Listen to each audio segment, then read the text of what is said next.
Speaking of Western New York, organizations want to bridge the gap and help support the businesses in our community owned by women and people of color.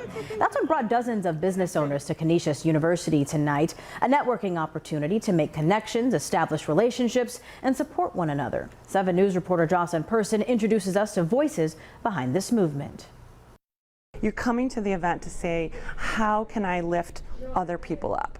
And that's the intention for tonight. Several business owners gathered at Canisius University to be part of a women empowerment movement organized by the Women's Business Center along with the Hispanic Heritage Council. I have never felt more energy than when I'm in a room with other women business owners. Sinclair McGuffin owns Vivere Studios. She says attending these type of events inspired her to open her business. One of the founders, the one that was running the event, she was like, okay, so what would you do if you absolutely couldn't fail? And I was like, oh, okay, I'd have this. And then that's literally what I've been going after ever since. Yelena Chigowski can relate to other women who faced challenges in launching a business. It took me to know myself more, to know my strength, to really question every single thing that is who I am.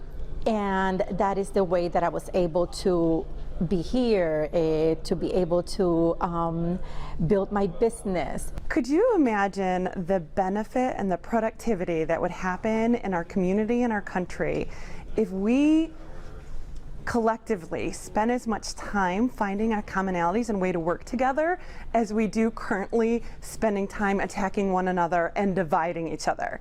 And that's why men like AJ Franklin weren't afraid to support this cause Thursday night. Especially being raised with 2 black women who've not necessarily had it the easiest, but there's people who've had it worse. Knowing their struggle, but also knowing the racial inequities that exist and also the gender inequities that exist, I want to be the kind of a bridge to that.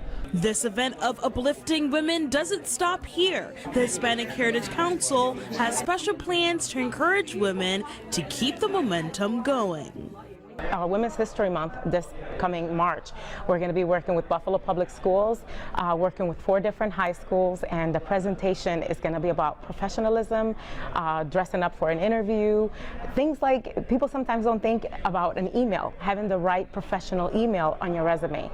Now, the Women's Business Center at Canisius University is going to have a sip and shop excursion to celebrate women-owned small business in Buffalo. You can head over to WKBW.com to get more details. Jocelyn Person, 7 News.